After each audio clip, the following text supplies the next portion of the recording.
La iniciativa de dejar el crudo bajo tierra ha finalizado de la misma manera que comenzó, con un decreto ejecutivo.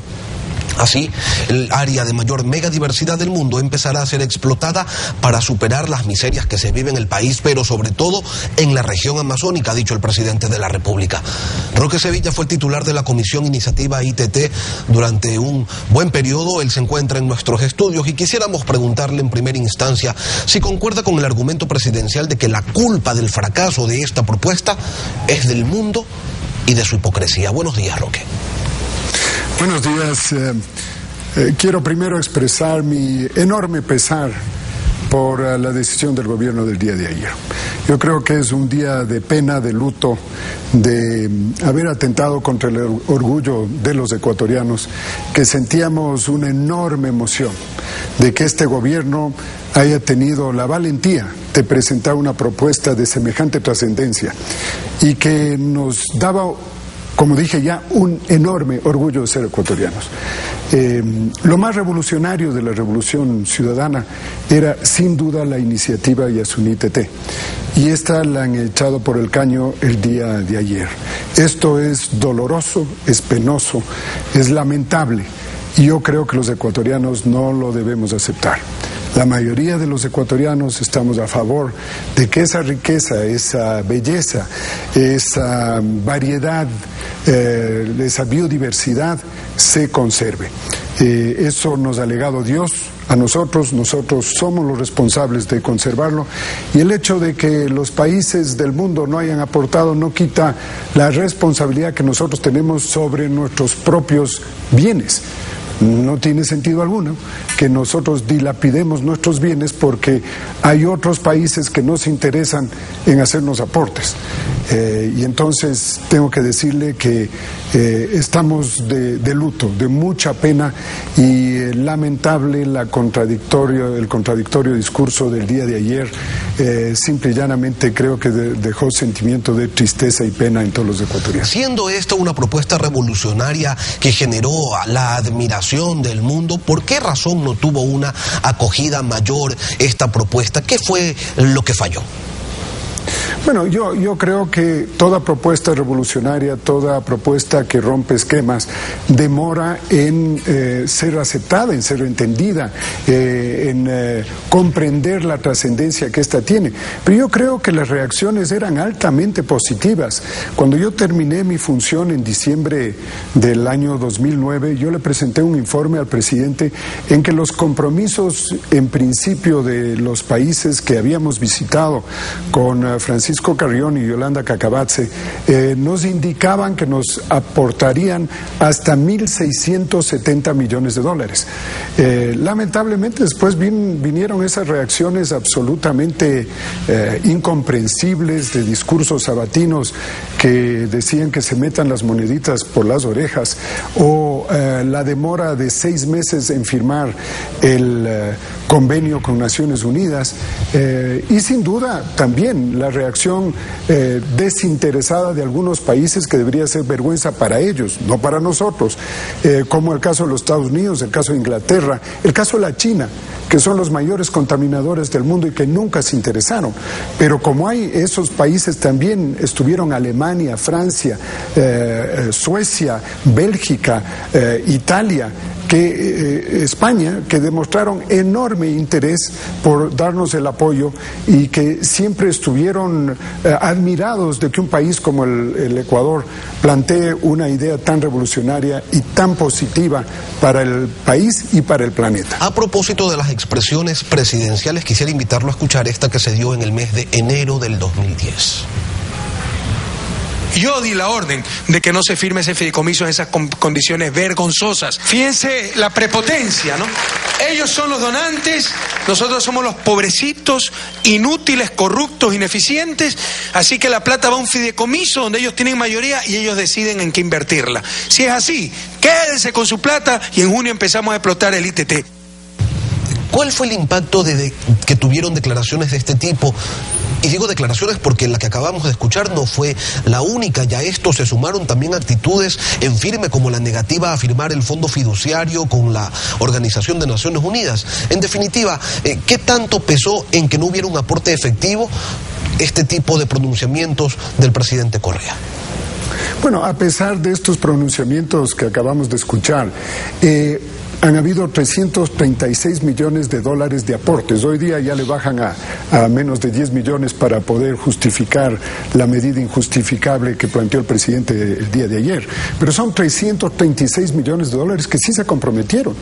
Y si se seguía haciendo la labor y no habían las contradicciones que se presentan todos los días de parte del gobierno, hubiera sido mucho más lo que se hubiera recogido. Solo le indico una contradicción que nunca pudo aclararse, y era la construcción de la refinería del Pacífico. La refinería del Pacífico prevé en todos los documentos de Petroecuador que 100,000 barriles vendrían del ITT. Y ahí está, pues, en el Aromo, en plena construcción, la refinería. Y nunca han bajado esos 100,000 barriles del cuadro de provisión de petróleo. Y lo que nos preguntaban los países donantes era, oiga, aquí no hay una contradicción. No entendemos esto. ¿Cómo es que ustedes están promocionando la inversión en una refinería que requiere 200,000 barriles venezolanos y 100,000 barriles de crudo pesado del ITT? ¿Cómo se explica eso? Díganos. Y nosotros, como miembros de la comisión, teníamos serias dificultades en poder explicarlo. Y es porque el plan B nunca dejó de estar vigente, y la verdadera intención, ahora ya se lo ve, es de mantener el plan B. Economista. Yo lo que digo es que vimos tantas contradicciones el día de ayer que yo me pregunto, ¿cómo vamos a seguir adelante con esa linda espiral que dice ama la vida? Vamos a tener que cambiar esa espiral y darle la vuelta con signos de dólares y diga ama la plata. ¿Cómo vamos a funcionar? Es una contradicción tan grande que requiere que el gobierno repiense esto. Y si no pueden pensar ellos, y si no están dispuestos a revisar, ¿por qué no le consultan al pueblo cuando sí le consultaron al pueblo cuando se trataba de proteger gallos y toros? Este rato, proteger el sitio de mayor biodiversidad del hemisferio occidental no requiere la consulta popular. Yo creo que aquí hay una contradicción gigantesca, y los ecuatorianos debemos exigir que respeten la majestad del pueblo. Y la soberanía reside en el pueblo. Por tanto, consúltennos a nosotros. Lo que pasa es que tienen terror de hacer esa consulta, porque el 96% de los ecuatorianos están a favor de que se conserve el Yasuní. Y el 66% están a favor de que se conserve sin pago alguno, con el máximo orgullo de los ecuatorianos, sin mendigar dinero afuera. Usted hace referencia a 336 millones que ya estaban comprometidos. El presidente habló ayer de 116. Pero ¿qué significa eso? El decir dinero comprometido, porque de la cadena de la noche de ayer parecería que era solamente un ofrecimiento, o sea, 336 millones de boca, o realmente se podía contar con ese dinero, era como tenerlo ya en el bolsillo. A ver, expliquemos bien cómo funcionaba el proceso. El dinero se lo puede obtener o extrayendo el petróleo o recibiendo aportaciones de países amigos. Ese era el juego. Pero se requiere un tiempo para ello. Para explotar el Yasuní TT se requieren 5 años de prospección y se necesitan 25 años para la explotación, un total de 30 años. Nosotros habíamos fijado 13 años de aportes. Eso significa hacer un aporte este año y luego otros 12 años más de compromisos. Y por eso es que no están en cuenta corriente esos fondos, sino que se iban comprometiendo los países a hacer los aportes a lo largo de 13 años.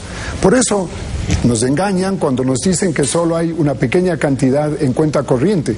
Si nosotros mismos veníamos pidiendo que sea diferido el pago, porque también los ingresos petroleros van a ser diferidos, o vamos a recibir la totalidad del producto de la extracción del petróleo el día de hoy. Eso no es así.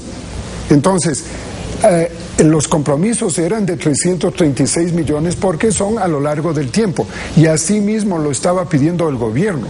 Así que no se engañe a la gente diciendo que no existe una reacción positiva de parte de algunos países. Que es vergonzoso que otros países no aportaron, es cierto, yo estoy de acuerdo, pero eso no debe ser razón suficiente para que nosotros no protejamos el lugar más biodiverso del hemisferio occidental. No es razón suficiente. Más allá de las declaraciones que hicieron diversos funcionarios de gobierno y de las posturas que tomaron algunas naciones, estaban las acciones del Ecuador. Y resulta que en el 2011 la ministra de Ambiente de ese entonces, Marcela Guiñaga, autorizó a que se realice un estudio de sísmica 3D en el sector de Tambococha, Tiputini. Ahora, el presidente ha dicho también que esta explotación va a afectar menos del 1%, del 1 por 1000 del Parque Nacional Yasuní, y que eso se logrará. Perdón que le corrija, es el 1%, perdón que le corrija, sí. El presidente dijo ayer el 1% del Parque Nacional Yasuní. Y solo expliquemos qué es eso. El Parque Nacional Yasuní tiene 1 millón de hectáreas. El 1% son 10.000 hectáreas, que es la tercera parte del Parque Nacional Cotopaxi. Para tener una idea, es la tercera parte del Parque Nacional Cotopaxi, pero que se va a afectar en la zona de la máxima biodiversidad del hemisferio occidental. Eso es hablar en términos precisos, porque cuando se utilizan los porcentajes se hace una serie de juegos de palabras que engañan a la gente. Son 10.000 hectáreas que se van a afectar, que es el 1% del parque, pero de la zona no tocada es el 50% de la zona no tocada, porque en el resto del parque ya hay intervención en el bloque 31, en el bloque 15, ya está destrozado eso, cruzado por tuberías y por contaminación. Y ahora lo último que quedaba, que es el ITT, también va a ser destrozado. Esa es la triste realidad. Hagamos una precisión. Luego de que el presidente dijo en cadena, efectivamente, que se iba a afectar el 1% del parque, a través de un tuit, corrigió y señaló que se iba a afectar el 1 por 1000 del Parque Nacional Yasuní, y que esto se lo iba a lograr a través de un mecanismo fantástico que extrae pero sin contaminar casi nada. Lo invito, economista Sevilla, a recordar la explicación del famoso Plan B en la cadena sabatina que se realizó desde Galápagos en el año 2011. Vamos a esperar hasta diciembre, como informamos al mundo y a los ecuatorianos, y en caso de que no se concrete la ayuda internacional, tendremos que aplicar el Plan B, que es básicamente explotar Tiputini y Tambococha. En principio es el río Tiputini el límite del Yasuní, este de aquí. Pero escúchenme bien, ¿no? Fíjense cómo el campo Tiputini, este de aquí, está prácticamente afuera del Yasuní. Y no hay ningún problema legal, constitucional, ecológico, nada. Solo una partecita está adentro, pero no necesita excavar ahí porque desde afuera del Yasuní se puede traer ese petróleo. Este es el Tambococha y está dentro del parque, y ahí sí hay problemas ecológicos. Entonces estamos estudiando tecnologías que se llaman de perforación horizontal. El Tambococha está a unos 7 kilómetros adentro del Tiputini, un poquito más, me parece 11 kilómetros. Estas tecnologías pueden succionar horizontalmente hasta 15 kilómetros. Quedaría este campo que es inmenso, que es el Ispingo, pero ese sí está en el Tiputini, ¿no? Parece que tiene permiso de la asamblea, consulta popular, etcétera. Tendrá que evaluar el pueblo ecuatoriano, tal vez nuestro propio gobierno más adelante, si vale la pena o no explotarlo. Tenemos la constitución más verde del mundo, la naturaleza en nuestro país tiene derechos, pero vía decreto se autoriza la explotación petrolera de un área con una biodiversidad riquísima, a cuenta de que solo un pedacito está dentro del parque. Como que algo aquí no cuadra, economista. No cuadra nada. Lo primero que hicieron fue pedirle al Ministerio de Medio Ambiente, eso ya sucedió hace un rato, que corra los límites del parque hacia el sur. Eso ya fue denunciado hace rato, eso sucedió hace 3 años. Ya corrido, ya resulta que esa parte no está dentro del parque. Evidentemente, esa es la primera gran movida que se hizo ya hace algún rato. Y ahora dicen que van a ir por debajo con una perforación horizontal. Lo que no dicen es que para hacer todo eso tienen que hacer todavía la sísmica en 3 dimensiones. ¿Qué quiere decir esto? Una cuadrícula, como el cuaderno de matemáticas de los guaguas, en el que en cada esquina de corte de cada una de las trochas, porque hay que construir trochas a todo lo largo y ancho del parque, y en cada cruce de la trocha hay que poner un taco de dinamita para hacer la sísmica, y esto hay que hacer en todo el parque, en todo el área del ITT, para ver cuál es la dimensión del pozo petrolero, de qué tamaño es la reserva. Así que vengan con el cuento de que no va a pasar nada y de que son unos ángeles que vuelan por el paisaje y extraen por obra de magia el petróleo, eso no existe. Lo mismo nos dijeron con el OCP, recuerda usted cuando nos decían que ese oleoducto iba a funcionar perfecto. Ya en los últimos 2 meses ha tenido 2 roturas y han hecho pedazos la provincia de Esmeraldas. Y recién el SOTE hace un mes tuvo un derrame brutal que el presidente tuvo que pedir disculpas al Perú y al Brasil de la contaminación que provocaron. Que nos vengan con el cuento a estas alturas de que van a ser extracción petrolera virginal, eso no les cree ni Mandrake. Eso es pura y física mentira, y hay que decirlo así con todas las palabras. Queremos agradecer la presencia de el economista Roque Sevilla, quien fuera titular de la Comisión Iniciativa ITT, iniciativa que ha sido finalizada por el presidente de la República vía decreto ejecutivo. Son las 7:20.